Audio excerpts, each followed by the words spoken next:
Para a palestra da noite, teremos hoje a reflexão do tema Suicídio, Origens, Consequências e Terapêuticas. Uma abordagem à luz da doutrina espírita, e quem irá contribuir com o estudo desta noite é o nosso presidente Sérgio Bebiano, presidente da casa, que irá trazer à luz hoje esta reflexão, esta explanação. Sérgio, portanto, bem-vindo, uma boa palestra, que Jesus o abençoe.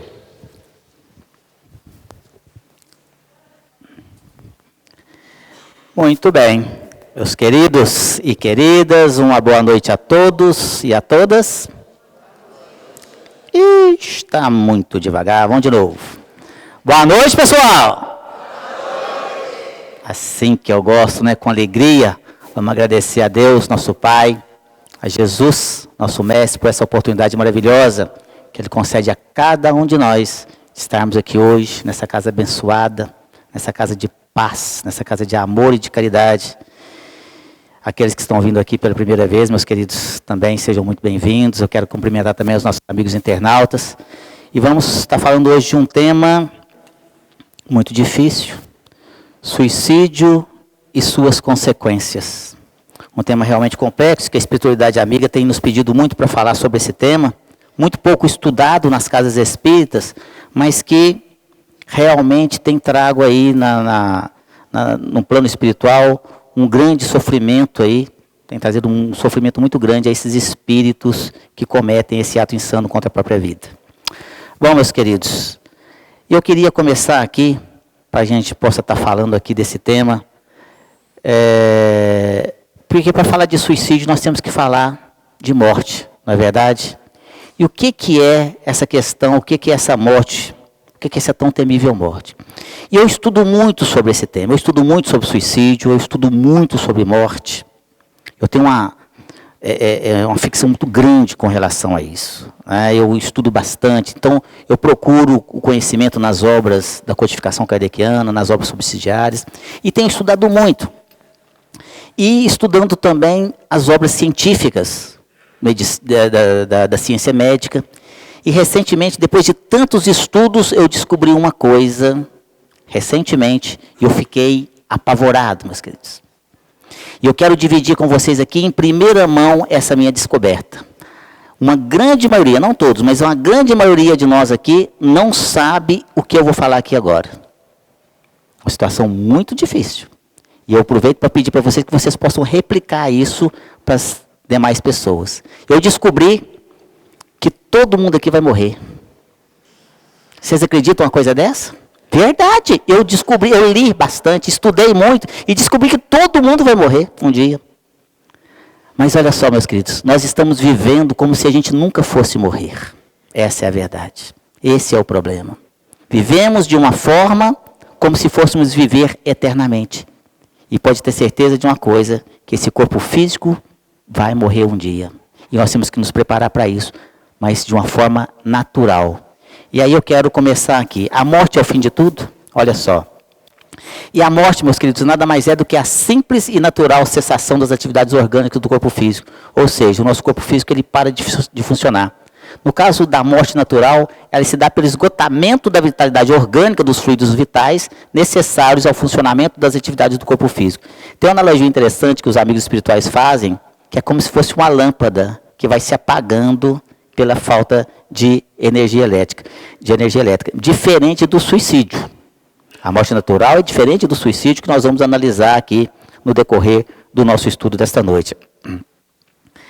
Agora, entretanto, com a morte do corpo físico, a vida continua no plano espiritual, porque não é mais do que uma transição, onde o espírito ele é desligado do corpo físico, ele passa então a viver na sua autêntica condição espiritual, onde ele é atraído. Olha só, meus queridos, o espírito não vai, não. Ele é atraído para lugares de acordo com a sua afinidade. Portanto, a morte, que na interpretação de muitas pessoas representa ser o fim da vida, ela não existe, porque a vida ela continua eterna no plano espiritual. Olha só, meus queridos, todos nós temos um tempo de vida útil no plano físico. Todos nós. Todos nós vamos aqui desencarnar um dia. E é muito importante essa palavra desencarnar, porque desencarne é diferente de morrer. Eu não quero morrer, eu quero desencarnar. Porque tem gente que só morre. E morrer ali continua apegado às coisas, apegado ao corpo físico, apegado às situações. E aí, meus queridos, é muito complicado. Então nós temos que desencarnar, ficar livre das questões das coisas materiais, das coisas terrenas. E nós temos um tempo de vida útil, sim. Ninguém aqui vai viver eternamente no corpo físico. Alguém aqui já foi no aniversário? Você foi no aniversário ontem, a pessoa estava fazendo 300 anos, vai ser que beleza, que saúde. Não vai. Não existe. Por quê? Porque isso é contra uma lei natural. Portanto, também uma lei divina.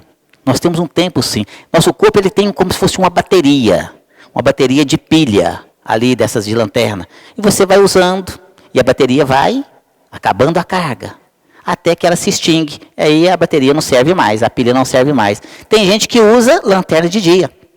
A pilha, então, vai acabar mais cedo. Esse é o problema. Nós temos que usar a nossa energia, o nosso corpo, de forma correta, para que a gente possa não gastar antes da hora. Mas chegará uma hora que nós vamos ter que, sim, nos desligarmos desse corpo físico. 80, 90 anos, 100 anos, alguns, até um pouquinho mais. Tem gente que vai lá, caquinho, sente uns quebradinhos, aqui é caquinho, custando andar, mas não é... Mas larga, uma hora vai largar, não tem jeito não, uma hora vai ter que desligar. E aí nós temos que nos preparar para esse momento de uma forma muito tranquila, muito natural. Agora, para a gente ainda continuar falando sobre essa questão do plano espiritual, o nada existe? Olha só. Essa questão do nada, meus queridos, essa versão não existe ali. Né? Não existe o nada após a morte. Porque não é verdadeira, porque o espírito ele é imortal e ele sobrevive à morte do corpo físico. Esta versão que o nada não existe é uma visão que depois do plano espiritual, né, no plano espiritual que não existe mais nada, é uma visão estritamente materialista. E nós vamos ver um livro, que até nós comentamos aqui no Perguntas e Respostas, um livro que foi codificado por Allan Kardec, aliás, o 4º livro codificado por Allan Kardec em 1865, intitulado Céu ou Inferno, também denominado Justiça Divina segundo o Espiritismo, dividido em 2 partes. Na sua primeira parte fala da impossibilidade das penas eternas. E na segunda parte vem o depoimento dos mais diversos tipos de espíritos nas suas mais diversas situações, inclusive dos suicidas, que nós vamos estar falando aqui agora. É um livro muito importante que nós devemos, assim, estudar e muito. E quando a gente morre, e agora? A gente vai para aquele lado, a gente vai para onde? A gente vai para algum lugar? A gente vai para algum lugar no espaço? Depois da morte do corpo físico, o que acontece? Olha só. Com certeza sim. Nós vamos sim. E nós somos, de novo, olha, atraídos, conforme a gente colocou lá anteriormente lá. Nós somos atraídos para aqueles lugares onde nós nos afinizamos. Ou seja, se tivermos sido aqui pessoas que praticamos aqui o bem, esforçando aqui para seguir os ensinamentos de Jesus, independente aqui de qualquer religião, de qualquer denominação religiosa, nós estaremos em locais bem agradáveis, como as metrópoles, como as colônias, no plano espiritual. Mas, o inverso disso também é verdadeiro, meus queridos. Se nós tivermos agido aqui de forma contrária aos preceitos cristãos, praticando o mal contra seus semelhantes e contra si mesmo, também através dos vícios, por exemplo, esses espíritos, quando se desencarnarem, ficarão em zonas de sofrimento, que nós denominamos de umbral, ou também de zonas umbralinas. Ou então vão ficar por aqui, ó, vagando aí entre os encarnados que se afinizam com essas práticas. Todos serão auxiliados e resgatados, cada um no seu tempo, é claro, porque Deus jamais desampara ali nenhum de seus filhos. Mas, todos nós, meus queridos, temos que colher o fruto do que a gente planta. É importante nós entendermos que o fato de sermos um espírito desencarnado não muda absolutamente nada de quando a gente está aqui no corpo físico. O dia que eu, Sérgio, morrer, eu vou ser o mesmo Sérgio. Inclusive falávamos aqui agora há pouco também sobre esse tema interessante, numa das perguntas que nos foram dirigidas. O dia que eu, Sérgio, morrer, eu vou ser o mesmo Sérgio. Por isso que nós falamos desencarnar, ou seja, esse corpo vai para a terra, vai ser enterrado, os microbinhos vão lá comer lá, e eu, enquanto espírito, serei o mesmo Sérgio, com os mesmos defeitos, com as mesmas qualidades, com esta mesma aparência dessa última reencarnação. Não vai mudar absolutamente nada. Vou lembrar da minha esposa, vou lembrar do meu filho, dos meus amigos, dos meus parentes. não vou ficar nem mais burro, nem mais inteligente. E eu, como nós colocamos, serei atraído para lugares de acordo com a minha afinidade. Se eu fui aqui realmente uma pessoa boa, vou estar em bons lugares. Mas se eu fui aqui uma pessoa que gostava, por exemplo, de beber, que gostava de fumar, que gostava de usar drogas, quando você desencarna, você continua com as mesmas vontades, porque não muda nada. Só que no plano espiritual, você não tem mais um corpo físico. Então eu não tenho como condições, enquanto espírito, de pegar um copo de bebida e beber. Então o que é que o espírito faz? Ele se aproxima de quem tem uma afinidade com ele, de quem gosta da bebida, de quem gosta dos vícios ali, do tabagismo, das drogas, enfim. E vai induzir aquela pessoa a beber, a fumar, a usar droga. Ela já tem uma queda para aquilo. Então é empurrar neguinho ladeira abaixo. Aí ele vai começar a beber junto, não o líquido, mas as emanações alcoólicas, as emanações do fumo, ali os supostos prazeres que a droga oferece. E vai se satisfazendo com aquilo, é o que nós chamamos de vampirismo. Fica sugando, no sentido de vampiro de sugar, sugando ali as energias, sugando aquelas sensações todas, aquelas emanações daquela situação, tá certo? E aí, conversávamos agora no intervalo com uma senhora aqui que me perdia o nome do livro que nós falamos aqui, e eu vou falar para vocês novamente aqui. Chama-se Sexo e Destino. Um livro muito importante, psicografado pelo Chico Xavier e pelo Valdo Vieira, ditado por André Luiz, que relata e retrata realmente a que ponto que chega essa influência espiritual na vida da pessoa. Bom, e nós falamos aqui, esse preâmbulo aqui, para que a gente pudesse chegar realmente aqui no tema em tela, que é o suicídio. O que é realmente o suicídio, meus queridos? E nós temos que ter uma atenção especial. Todos nós, não só aqui as nossas autoridades governamentais, as nossas secretarias de saúde, as escolas, os professores, os pais, todos nós temos que ficar atentos a essa questão. Porque o índice de suicídio está alarmante.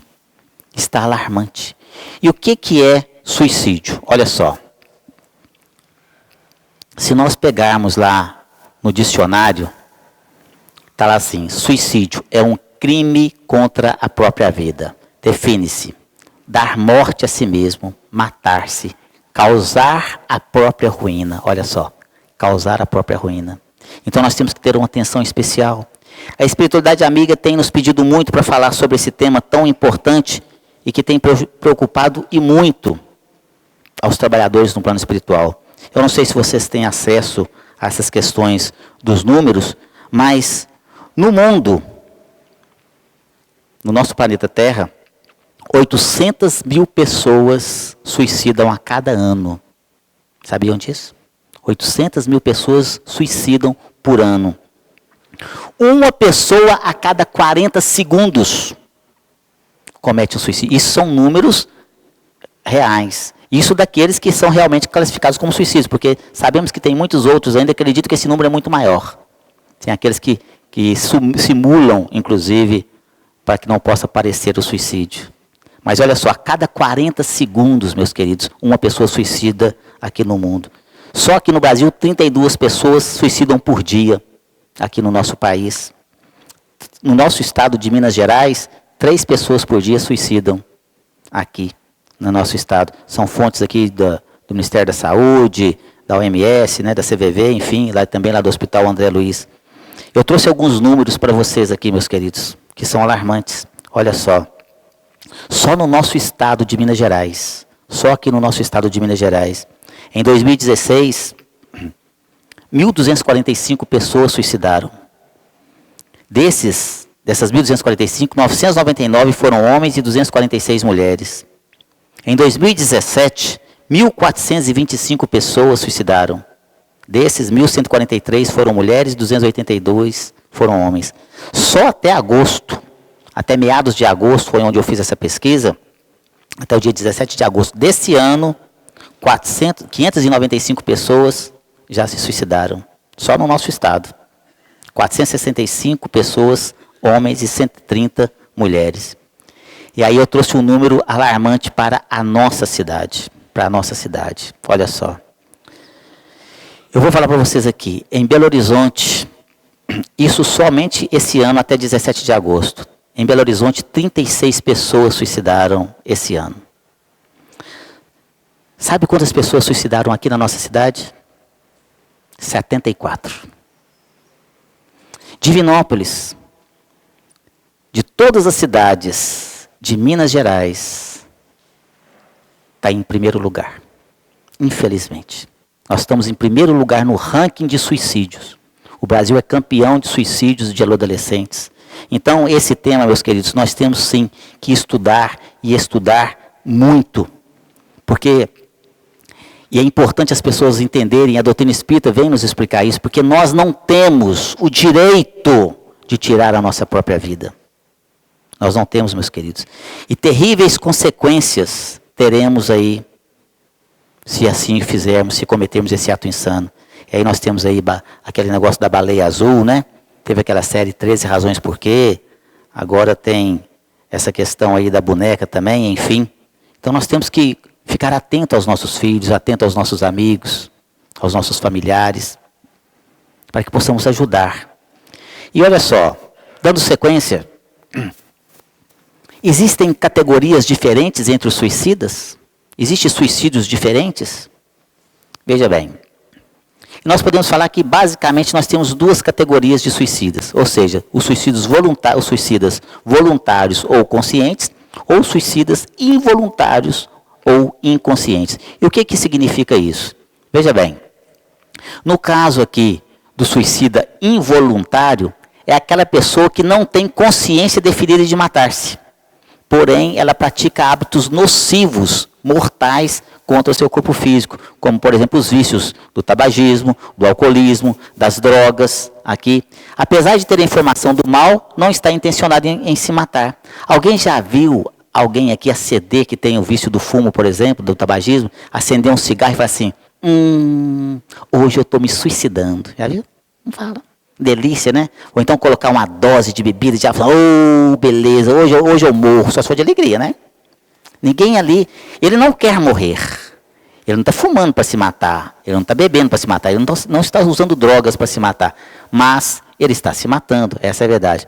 E olha só, entretanto, ao desencarnar e também quando reencarnar, nas suas futuras reencarnações, sofrerá as consequências de ter lesado determinadas partes do seu corpo físico e também, consequentemente, do seu perispírito, ou o corpo perispiritual, como também sofrerá as responsabilidades morais em ceder às paixões que levou ao caminho dos vícios. Olha só, meus queridos. E aí, nós temos inclusive um exemplo nas obras subsidiárias da doutrina espírita, de um grande autor, o nosso repórter espiritual, que é o André Luiz, conhecido por todos nós, na verdade, que estamos aqui na doutrina.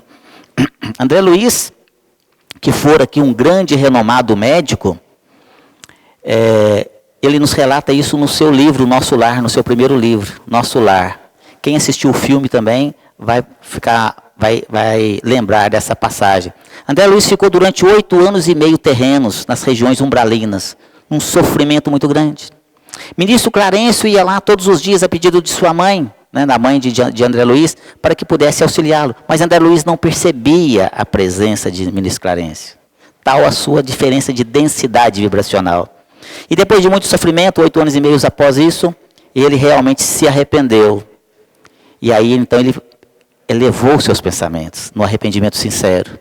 E foi onde ele percebeu a presença, então, do Ministro Clarencio. Resgatado, foi levado à colônia Nosso Lar. Chegando lá, no hospital, quando estava deitado, e eles conversando entre si lá, e André Luiz, escutando toda aquela conversa, e eles falavam assim, que pena que o nosso irmão chegou aqui pelo suicídio, né? Aí André Luiz, que isso? Ele que for um grande médico no Rio de Janeiro, falou, peraí, gente, vocês estão confundindo o meu prontuário aí, ué. Olha direitinho aí que está errado. Vocês estão ficando doidos? Eu suicidei, não. Eu estava doente. Eu lutei contra a minha doença. Eu morri, foi de doença. Foi suicidei, não. Suicidou sim. Você tinha uma vida desregrada. Você bebia demais. Você comia demais. Você fumava demais. Olha só. Você era muito nervoso. Olha os brabinhos aí, ó. Tá nervosinho, né? Tô amarelo de raiva, fígado, intoxicando aqui o seu corpo físico. Olha só. E ele foi definhando e foi considerado um suicida no plano espiritual. Então, leiam esse livro para que a gente possa realmente ali ter uma noção melhor do que é realmente essa questão desse suicídio inconsciente. Quando você lesa o seu corpo físico, e hoje a medicina, nós temos vários médicos que estão aqui na plateia aí, hoje, e a medicina nos atesta que os vícios hoje prejudicam e muito o nosso corpo físico. Você está deteriorando o seu corpo físico. E quando você prejudica o corpo físico, consequentemente você prejudica também o seu perispírito, que é o corpo do seu espírito, e que dá forma ao nosso corpo físico. E aí prejudicando um, prejudica o outro. E aí vai sofrer. Olha só.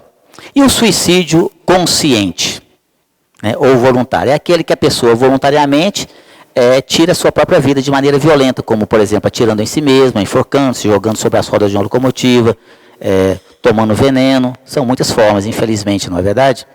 Mas olha só que coisa interessante, meus queridos. Mesmo neste caso, ocorrem situações diferenciadas. Tem aquele caso em que o suicida, por exemplo, ele premedita, ele programa durante, às vezes, muito tempo o seu ato. Diferente daquele outro que, no momento de desespero, vai tirar a sua própria vida. O que, mesmo assim, de forma alguma, justifica ali a sua atitude. E a gente vai encontrar uma resposta muito interessante lá no Livro dos Espíritos, na questão de número 944, quando Kardec pergunta para os espíritos assim: tem o homem o direito de dispor de sua vida? Olha só. E os espíritos superiores respondem assim: não. Só a Deus assiste esse direito. O suicídio voluntário importa numa transgressão aqui dessa lei. Olha só, meus queridos. Então, tem os casos em que as pessoas, às vezes, programam até o seu suicídio, não é? Faz parecer ali um acidente, faz toda aquela situação. E tem aqueles casos em que a pessoa, num momento de desespero, num processo obsessivo, tudo vai lá e acaba tirando a sua própria vida. O ato em si será considerado suicídio. Tem os seus agravantes e seus atenuantes. Mas o sofrimento, eu digo para vocês, e a gente vai ver mais para frente aqui no decorrer do nosso estudo. O sofrimento é muito grande, meus queridos. Na verdade, é inimaginável, e vocês vão ver isso aí, o porquê. Uma outra questão muito interessante que nós temos que entender é o que acontece com o suicida assim que ele chega no plano espiritual. A pessoa suicida, qual que é a primeira impressão do espírito quando ele chega no plano espiritual, após cometer esse ato insano contra a sua vida? Olha só. E aí tem um livro que eu também quero sugerir a leitura, que tem muito espírita aqui que ainda não leu, um livro maravilhoso, ditado por Emmanuel, nosso querido e saudoso Chico Xavier, chama-se O Consolador. Um livro também parecido com o Livro dos Espíritos, ele é de perguntas e respostas, um livro muito interessante. E lá na sua questão 154, Emmanuel fala assim para nós: a primeira decepção que os aguarda é a realidade da vida que não se extingue com as transições da morte do corpo físico. Vida esta agravada, olha só, agravada por tormentos pavorosos em virtude de sua decisão tocada de suprema rebeldia. E a gente também tem uma questão lá no Livro dos Espíritos, questão de número 957, que os Espíritos respondem assim: há, porém, uma consequência a que o suicida não pode escapar, é o desapontamento. Mas a sorte não é a mesma para todos, depende das circunstâncias. Alguns expedem a falta imediatamente, outros em nova existência, que será pior do que aquela cujo curso interromperam. Olha só, meus queridos. Na verdade, o que acontece com a pessoa, com o suicida? Na verdade, o suicida, ele não quer suicidar, ele quer resolver o problema dele. Se ele resolvesse o problema dele, ele não suicidava. Mas como ele não vê, às vezes, ali, uma alternativa, ele acaba assim: eu vou dar um jeito na minha vida. Eu vou acabar com esse sofrimento. E aí, quando chega no plano espiritual, ele vê que não morreu. E aí ele quer morrer. Porque o sofrimento no plano espiritual é muito grande. É muito grande. E aí ele fica louco. Porque ele não morre, ali ele vê que não morreu, ele não consegue compreender o que está acontecendo ali. E eu falo para vocês, eu como dirigente de reunião mediúnica, trabalho ativamente nessa área mediúnica, e aí nós recebemos espíritos dessa natureza constantemente na nossa reunião. E é muito triste, meus queridos. Meu coração corta de dó quando eu converso com esses espíritos. Eu faço isso praticamente todos os dias aqui nesta casa e em tantas outras onde trabalhei como voluntário.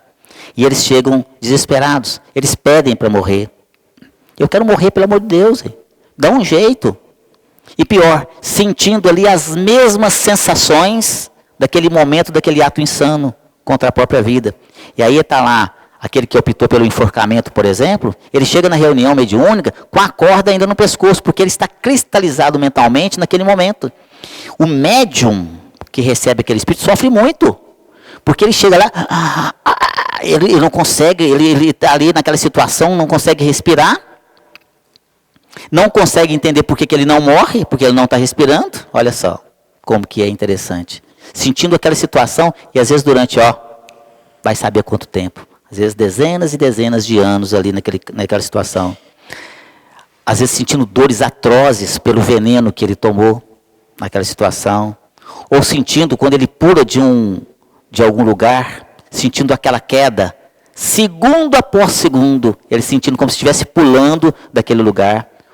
O estampido da arma, quando ele dá um tiro na cabeça, vendo o sangue lhe escorrendo, segundo após segundo. É como se ele se suicidasse a cada segundo. Você pensou que sofrimento? E isso durante, muito e muito tempo. É muito triste, meus queridos. Tem um caso interessante que eu gostaria de dividir com vocês. Eu trabalho muito ativamente na área mediúnica, né, como eu disse para vocês. Mas a gente não nasce sabendo, não é verdade? Eu aprendi a trabalhar, eu estudei muito. E eu tinha, na época, eu nem pensava em construir esse centro aqui, na verdade. Isso foi muitos anos atrás. Eu era voluntário numa outra casa, que chama Centro Espírita Casa Maria de Nazaré. E tinha lá o Sr. João Balbo, que é uma pessoa que eu tenho um carinho e uma gratidão eterna. E ele me ajudava muito, ele me ensinava, ele me dava os livros, me esticava os livros para me ler. E eu ficava ali observando como é que ele fazia para conversar com os espíritos. E certa vez ele chegou perto de mim e falou assim: hoje você vai dirigir a reunião. Eu falei: não estou pronto não. Ele: tá sim. Estava morrendo de medo, não dá conta, né? Era uma experiência nova para mim, apesar de estar trabalhando com ele há muito tempo naquela reunião. E aí manifesta-se ali naquela situação o primeiro espírito, manifestou o espírito, e o espírito estava assim, não falava nada, e eu: pois não, meu irmão, fazia igualzinho ele estava fazendo, né, que ele me ensinou. Pois não, eu estou aqui para te ajudar, e tal, e ele, Aí o espírito foi e escreveu: eu não tenho língua, cortaram a minha língua. Eu disse: meu Deus, se só João não tem língua não, como é que faz? Como é que conversa com ele sem língua? Não, meu filho, vem cá, eu vou te explicar. Não é que não tem língua, ele está ainda nesse momento. Vamos refazer perispiritualmente essa língua. Aí me explicou, aí resolveu o problema. Aí foi para o próximo espírito, manifestou outro. Era um zombeteiro, ele falou assim: você está morrendo de medo, hein, senhor? Eu disse: não estou não, tá sim, eu estou vendo. Você sabe, eu estava com receio de não dar conta daquela tarefa, né? Aí resolveu aquele problema também. Aí o terceiro espírito manifesta: água, água, água. E falava desse jeito: eu: calma, meu irmão, nós estamos aqui para te ajudar. Eu vou lhe ofertar aqui um copo de água. Ele: não. Na verdade o espírito tinha morrido afogado, tinha suicidado. E eu queria botar mais água para ele: bebe mais um copo da água. Imagina o caboclo lá: eu bebo água, não quero mais água não. Se não fosse tão trágico, seria aqui engraçado, não é verdade? Mas é os ossos do ofício, né? A gente vai aprendendo, errando, essa é a verdade. Mas hoje a gente recebe as intuições e tudo mais, é diferente. Mas o que eu quero contar para vocês com isso é: imagina a sensação daquele espírito que havia pulado no rio ou no lago e sentindo a sensação da água passar por sobre o seu corpo durante, vai saber quanto tempo. Que sofrimento, meus queridos. Então essas sensações, o espírito, ele continua no plano espiritual sentindo. E ele pede para morrer. E ele às vezes fala assim: e meu livre-arbítrio, eu quero morrer. Nós não temos, meus queridos. Nós somos espíritos imortais. Para isso aí não tem nada de livre-arbítrio. Essa é a verdade. Uma outra questão interessante que é muito importante: a falsa escapada. O que pensar aqui do suicida que tem como objetivo escapar das misérias e das decepções da vida? Olha só. E a gente vai encontrar uma resposta lá na questão 946 do Livro dos Espíritos, quando então os espíritos superiores falam assim: pobres espíritos, que não têm a coragem de suportar as misérias da existência. Deus ajuda aos que sofrem, e não aos que carecem de energia e de coragem. As tribulações da vida são as provas ou expiações. Felizes os que as suportam sem se queixar, porque serão recompensados. Ai, porém, daqueles esperam a salvação, do que na sua impiedade chama acaso ou fortuna. O acaso ou a fortuna, para me servir da linguagem deles, pode com efeito favorecê-los por um momento, mas para lhes fazer sentir mais tarde, cruelmente, a vacuidade, ou seja, o vazio dessas palavras. Olha só, meus queridos. Tudo que a gente passa na vida tem uma razão, tem um motivo. Nada, absolutamente nada acontece por acaso. Não cai uma folha de uma árvore sem a permissão de vida. Tudo tem uma ligação. Então essas dificuldades que nós normalmente chamamos de dificuldades, esses problemas que normalmente chamamos como problemas, na verdade são desafios. São desafios que nós temos que superar a cada dia. Mas Deus, na sua infinita bondade e misericórdia, sempre nos dá uma nova oportunidade de vencer esses desafios. E aqui eu quero sugerir para vocês, vamos lá no nosso dicionário, vamos pegar o nosso dicionário e vamos riscar a palavra dificuldade. Vamos lá no nosso dicionário e riscar a palavra problema. E vamos lá na palavra desafio. E vamos argolar a palavra desafio. Vamos grifar a palavra desafio. Porque nós não temos problemas, meus queridos. Nós não temos dificuldades. Nós temos desafios a superar. Todos os dias. E cada dia é uma nova luta. É uma nova oportunidade de nós vencermos. E às vezes, então, nós perdemos essa oportunidade, porque são oportunidades maravilhosas do nosso crescimento, e às vezes cometemos então o suicídio, e aí perdemos essa oportunidade da reencarnação, e vamos sofrer, e sofrer muito. Olha só, uma outra coisa muito importante que nós não podemos deixar de falar aqui hoje, meus queridos. Terão sequelas as futuras reencarnações daquela pessoa que suicidou? Camarada suicida, e nas futuras reencarnações vai ter problemas no seu corpo físico? Olha só. O suicida terá, é no impositivo, aqui terá sequelas nas suas reencarnações vindouras. Esse ato insano contra a própria vida danifica o corpo perispiritual, isto é, o perispírito, que é o corpo que acompanha o espírito na sua realidade. O perispírito é que dá forma ao corpo físico, olha só. Quando este é agredido, o perispírito também o é, simultaneamente. Inclui-se que as agressões pelos vícios que provocam também as mesmas sequelas, repercutindo no perispírito e também trazendo-as quando há reencarnação. Para exemplificar, podemos citar aqui as situações de um tiro na cabeça, ocasionar um futuro distúrbio mental grave, o uso do veneno poderá render sérios problemas digestivos ou também no sangue, e as opções pelo enforcamento ou afogamento trarão reações correlatas, nos sentidos comprometidos. Nada é a regra geral, mas existe a certeza, olha só, a certeza de que o suicida trará sequelas na sua vida futura. Olha só, meus queridos. A gente tem que compreender que esse ato insano compromete esta reencarnação, nos compromete no plano espiritual e nos compromete também nas futuras reencarnações. Tanto aqui o suicida consciente como o suicida inconsciente. Lembra que eu falei de André Luiz? Considerado um suicida no plano espiritual. Bebia muito, fumava muito, tinha uma vida desregrada. Então, eu falo que nesses casos do suicídio inconsciente, que eu acho que também essa palavra inconsciente, eu acho que isso vai mudar. Inconsciente, quando a gente não tinha noção de quanto que o fumo fazia mal, porque naquela época, e aí eu posso falar, apesar de eu nunca ter fumado na minha vida, mas fumar era chique. A propaganda era assim, Hollywood, o sucesso. Sempre o cigarro estava ligado aí a carrão, a mulheres bonitas e tudo mais. A gente tinha aqueles cigarros de marca famosa. Assim, você mostrava, quando você fumava, era uma coisa chique. Hoje você já é um cara estigmatizado na sociedade até. A própria lei já vai mudando isso aí. Mas a medicina hoje evoluiu de tal maneira que mostra que o fumo prejudica o nosso corpo físico, que a bebida, que as drogas também. Então não está nesse negócio de inconsciente, não. É consciente sim. Nós sabemos. Nós não somos pessoas analfabetas, não. E a mídia está aí para todos nós, nos explicando, nos ensinando. E aí esse suicida, chamado ainda de inconsciente, o que acontece? Sofre 3 vezes, no meu ver. Porque ele sofre enquanto está aqui. Porque aqui está fumando, bebendo, aí ele começa a contrair um problema pulmonar. Ele pega, contrai ali um câncer. Aí sofre aqui num câncer, vai definhando e tal. Aí desencarna. Chega no plano espiritual, suicida. Sofre pra caramba como suicida no plano espiritual. Aí reencarna com sequelas. Deus me livre. Né? Não compensa não, ué. Por um suposto prazer. Então, acabou que está aqui bebendo. Fumando. Aí quando reencarnar, além desse sofrimento tudo aqui, no plano espiritual, e a hora que reencarna aqui cheio de problemas pulmonares, problema no fígado.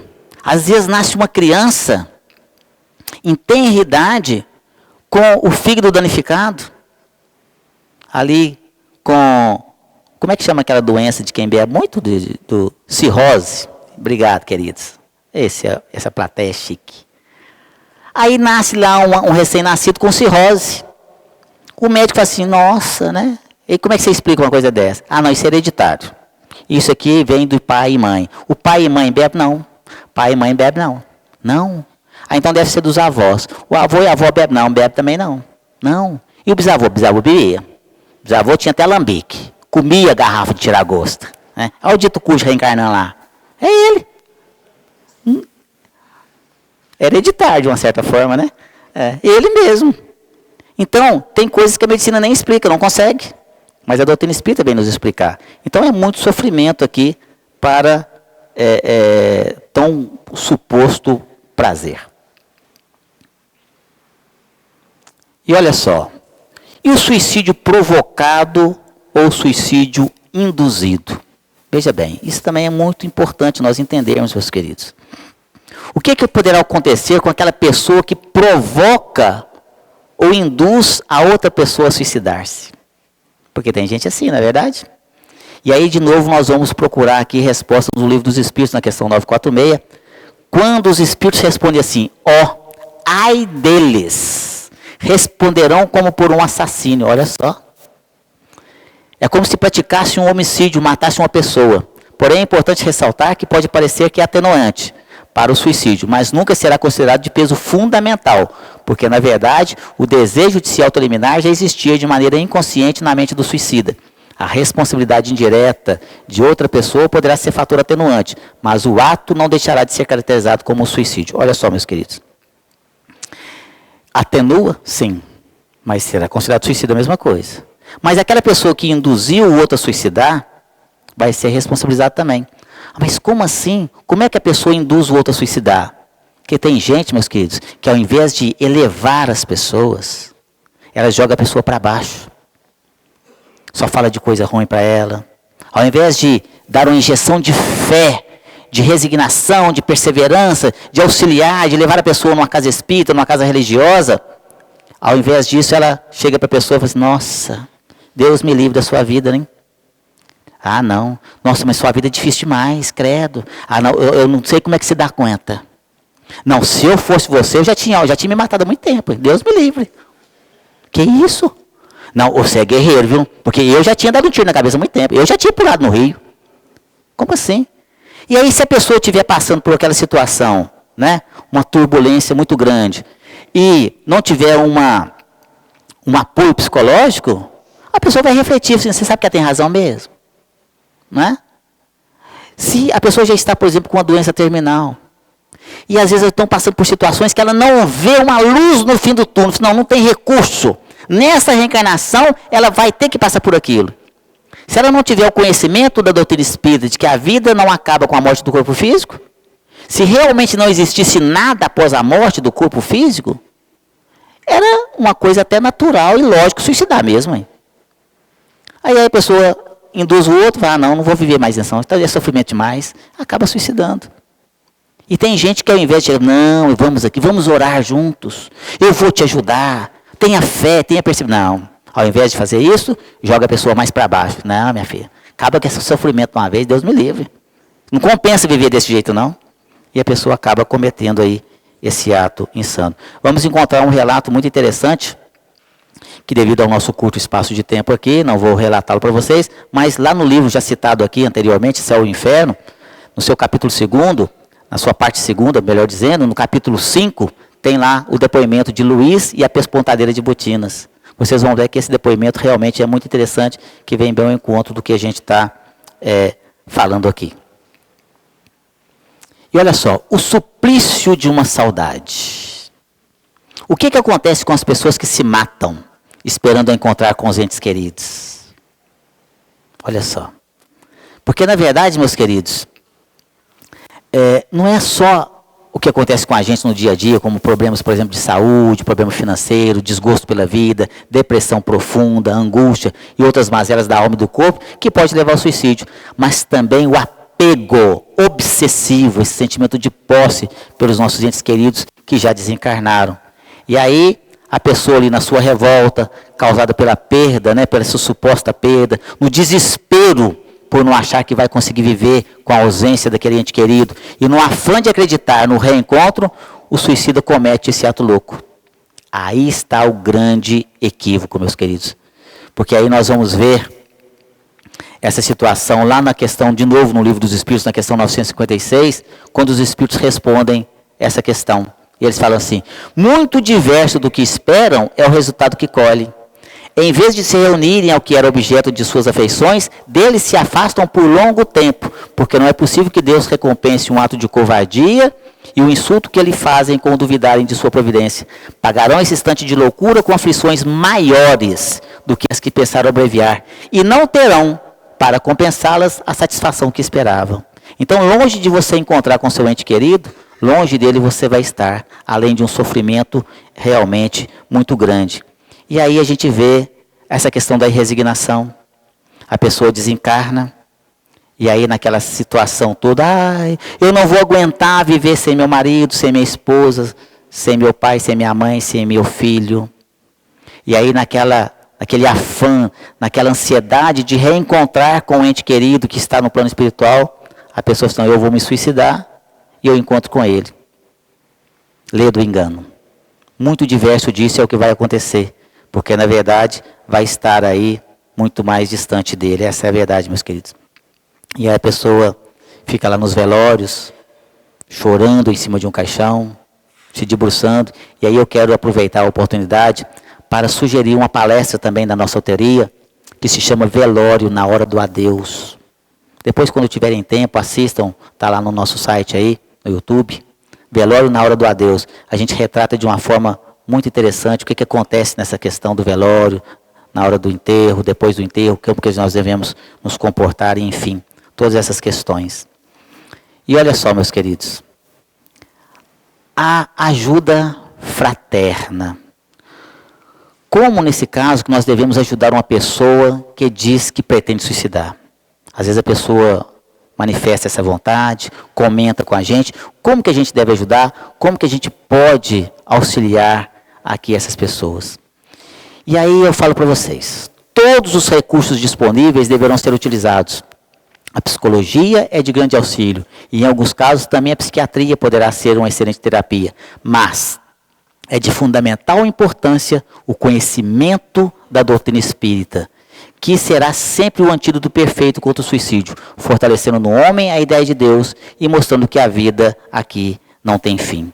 Olha só, meus queridos, o que eu gostaria de falar para vocês aqui é que cada um de nós que aqui nos encontramos, que já temos esse pouco conhecimento da doutrina, mas esse pouco que nós temos, ele pode ser muito para aquele que não tem nada. Então, se porventura acontecer algum fato de alguma pessoa passar pela sua vida com esses lampejos de querer o autoextermínio, não vire as costas. Ajude em tudo que for possível. Se você não tiver competência para ajudar, se você achar que não tem condições de ajudar, encaminhe para alguém que saiba mais que você ou que tenha condições de auxiliar. Mas jamais, jamais, em tempo algum, vire as costas para essa pessoa. Porque a espiritualidade às vezes dá um trabalhão danado para colocar aquela pessoa ali na nossa frente, esperando que nós possamos auxiliá-la, e aí a gente acaba não ajudando. E uma outra coisa que eu gostaria de falar para vocês, meus queridos: jamais mensurar a dor do outro. Nós não temos o direito de mensurar a dor de ninguém. Às vezes a pessoa está passando por uma situação e a gente fala assim: mas está chorando por causa disso? Bobeira, hein? Às vezes a pessoa termina um relacionamento, termina um namoro, um adolescente termina um namoro, aí vem o pai, vem a mãe, não, para com essa bobagem. Tanto de jovem, tanto de homem que está aí, tanto de mulher que está aí, ó, arruma outro. Isso passa. Para de chorar com essa bobagem. Que isso? Não podemos fazer isso. Aquilo que aquela pessoa está passando é o fim do mundo para ela. Tem que ter apoio. Se você já passou dessa fase, se aquilo para você é considerado uma coisa pequena, que ótimo. Que bom para você que você já superou essa situação. Mas aquela pessoa ainda não superou. Merece a nossa consideração, o nosso respeito, o nosso carinho. É jamais virar as costas. É ouvir. Prestar o ombro. Nós temos 2. E às vezes a gente não empresta nenhum. Não custa nada. Não, que é conversação fiada. Né? Sai fora, só reclama da vida. Não, ouça, empreste o lenço. Quantas vezes conversando com pessoas aqui, e a pessoa fala, no final fala assim: nossa, obrigado, você me ajudou demais. Eu não falei nada, só escutei. A pessoa precisa desabafar, ela quer colocar para fora, jogar fora tudo aquilo que está ali dentro dela, dentro do seu coração, que está apertando, está angustiando ela. E a gente taxa aquela pessoa de aborrecida, de chata, e não auxilia. Se você não tem condição de auxiliar, arrume alguém que tenha, mas não vire as costas. Porque a espiritualidade, como eu volto a dizer aqui, ela tem um trabalho muito grande para poder levar aquela pessoa ali para que a gente possa estar auxiliando. E muitas vezes a gente perde essa oportunidade. E aí, como é que fica depois? Não é? Vamos refletir sobre isso, meus queridos. E olha só. Tem uma passagem que eu gosto muito, que é uma mensagem de Antero de Quental. Antero de Quental foi um poeta português e ele suicidou em Portugal, numa praça, com 2 tiros no peito. Tem uma praça lá com o nome dele. Depois de muito, muito longo sofrimento, Antero de Quental deu uma mensagem numa reunião. Essa mensagem está no livro O País da Luz e Martírio de um Suicida. E ele fala assim: os maiores martírios da terra são doces consolações em comparação com os mais suaves sofrimentos de um suicida. Olha essa frase, meus queridos. Eu não tenho como expressar para vocês aqui o que é um sofrimento de um suicida.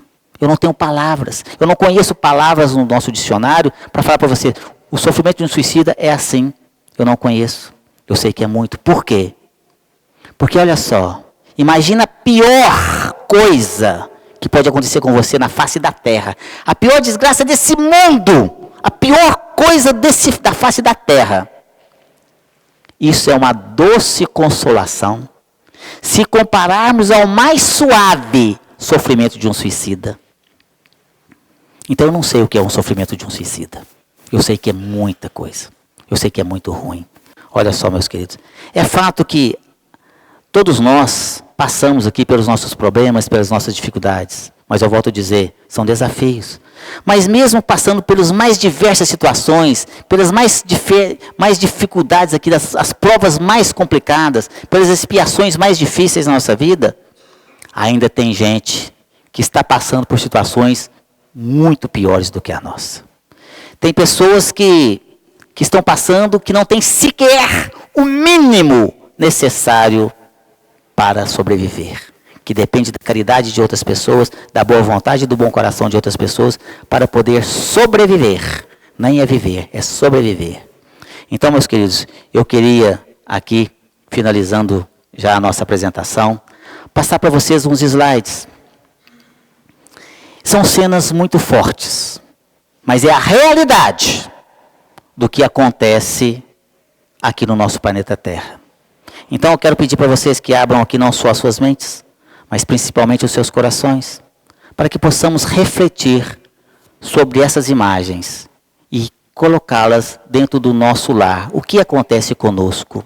Será que realmente nós estamos sofrendo? Será que a nossa vida é um eterno sofrimento? Então, vejam, meus queridos. Se acha que é infeliz, olhe para eles.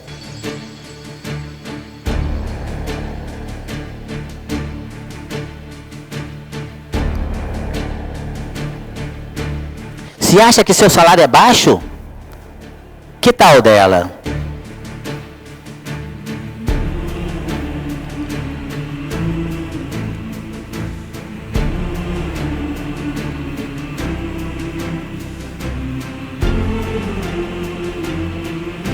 Se acha que não tem muitos amigos, que tal dele?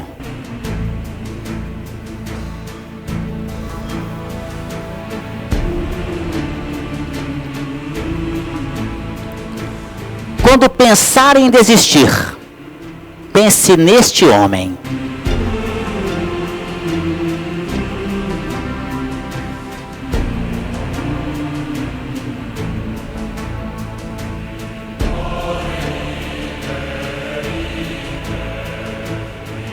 Se acha que sofre na vida, sofre tanto quanto ele?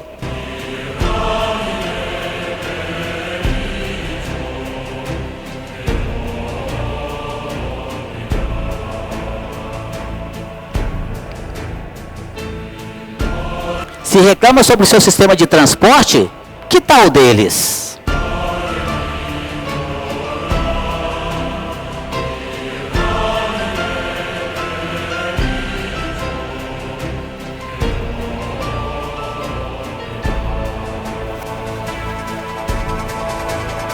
Se a sua sociedade é injusta consigo, que tal a dela?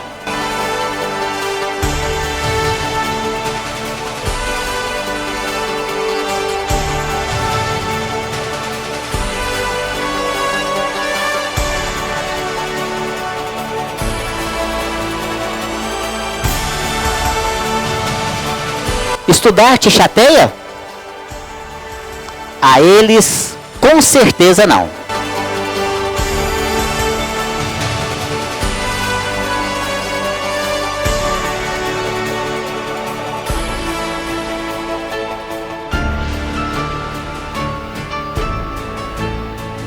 Você odeia comer verduras?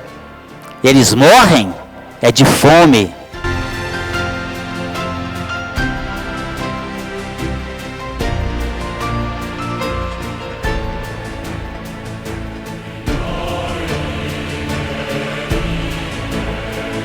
O carinho dos teus pais te cansa? Eles não têm nenhum.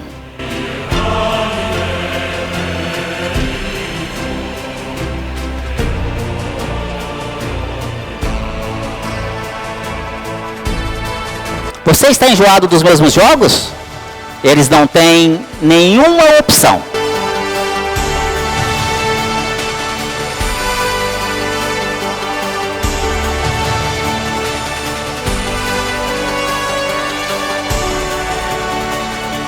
Alguém te deu uma Adidas em vez de um Nike? Ele só tem uma única marca.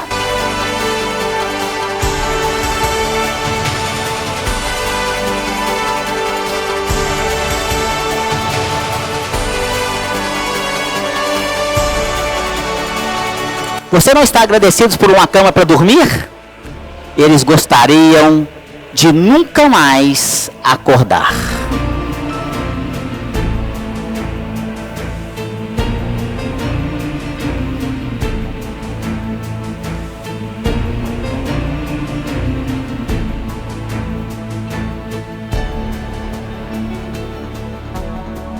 Olha só, meus queridos.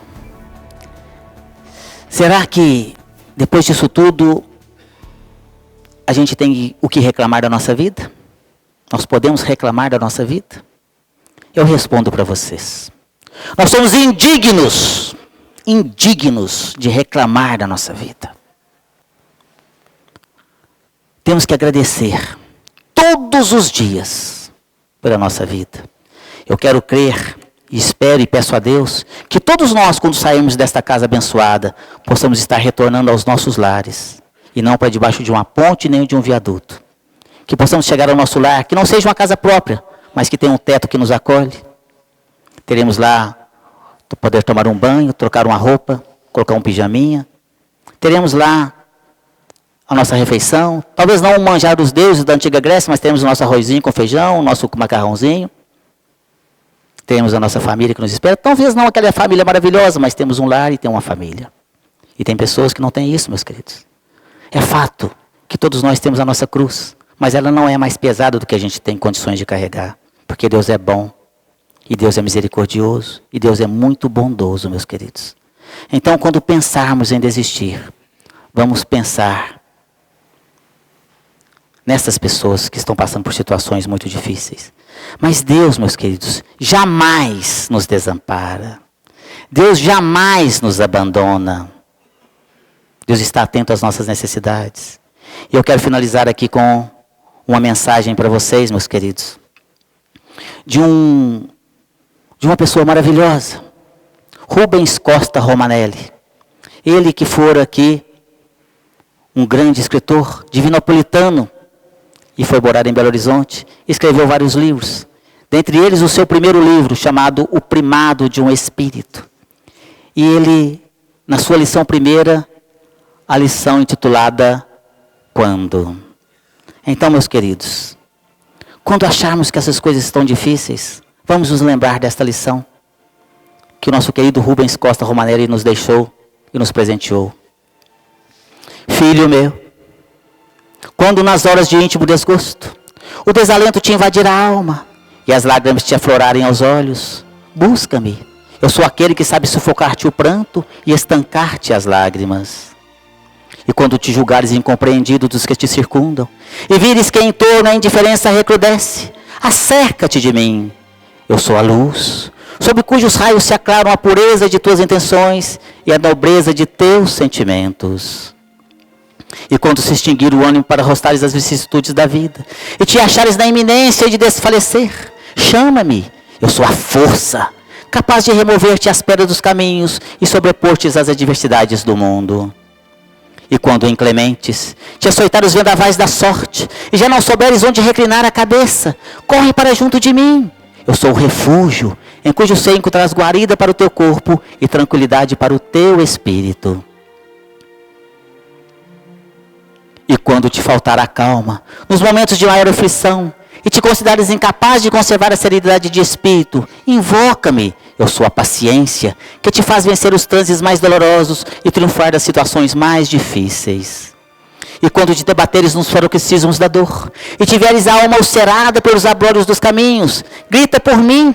Eu sou o bálsamo, que te cicatriza as chagas e te minora os padecimentos. E quando o mundo te iludir com suas promessas falazes, e perceberes que já ninguém pode inspirar-te confiança, vem a mim. Eu sou a sinceridade, que sabe corresponder à franqueza de tuas atitudes e à nobreza de teus ideais. E quando a tristeza e a melancolia te povoarem o coração, e tudo te causar aborrecimento, clama por mim. Eu sou a alegria, que te insufla um alento novo e te faz conhecer os encantos de teu mundo interior. E quando um a um te fenecerem os ideais mais belos e te sentires no auge do desespero, apela para mim. Eu sou a esperança, que te robustece a fé e te acalenta os sonhos. E quando a impiedade recusar-se a relevar-te as faltas e experimentares a dureza do coração humano, procura-me. Eu sou o perdão, que te se levanta o ânimo e promove a reabilitação de teu espírito. E quando duvidares de tudo, até de tuas próprias convicções, e o ceticismo te avassalar a alma, recorre a mim. Eu sou a crença, que te inunda de luz o entendimento e te habilita para a conquista da felicidade. E quando já não provares a sublimidade de uma afeição terna e sincera, e te desiludires do sentimento de teu semelhante, aproxima-te de mim. Eu sou a renúncia, que te ensina a olvidar a ingratidão dos homens e a esquecer a incompreensão do mundo. E quando, enfim, quiseres saber quem sou, pergunta ao riacho que murmura, e ao pássaro que canta, à flor que desabrocha, e à estrela que cintila, ao moço que espera e ao velho que recorda. Eu sou a dinâmica da vida e a harmonia da natureza. Chamo-me amor, o remédio para todos os males que te atormentam o espírito.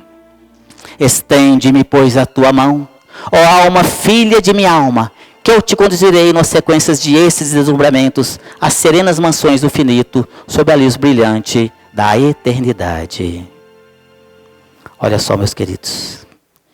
E é com essa mensagem que nós terminamos aqui hoje. Mas eu queria dizer para vocês que às vezes nós passamos por turbulências muito difíceis na nossa vida. Mas a nossa vida fica como se fosse esse véu. Nós colocamos esse véu nos nossos olhos, à frente da nossa vista, e achamos que nada, absolutamente nada mais tem à frente. E a gente tampa a nossa visão. E achamos como se estivéssemos ali, de frente para uma grande montanha. E a gente cerra os nossos olhos, e ali achamos que não tem mais recurso. Mas esquecemos que, se nós tirarmos esse véu, se nós subirmos no cume da montanha, do outro lado encontraremos ali uma linda planície. Então, meus queridos, a minha proposta, a minha sugestão de hoje é que possamos retirar esse véu dos nossos olhos. Ver que após ele, atrás dele, nós temos ali uma grande planície. Então, que possamos pegar esse véu, meus queridos. Que possamos retirar ele de frente da nossa vista. Que possamos fazer com que ele possa desaparecer, sumir e nunca mais estar aqui. Tirar ele de frente da nossa vista e é para desaparecer completamente. Mas não adianta, meus queridos, nós tirarmos o véu daqui e colocarmos no nosso coração. Não adianta colocar aqui, porque tirando daqui e colocando aqui, você por fora está bem, mas por dentro você está sorrindo, você está chorando, e você sorri por fora e chora por dentro. Mas a proposta é tirar também, de fora, jogar para fora, bem longe, e aí pedir a Deus fazer, oh meu Deus, tira esse véu que acoberta o meu coração, e abrir bem a boca, assim, ó, tira esse véu do meu coração, fazer assim, ó, sai agora, assim, ó.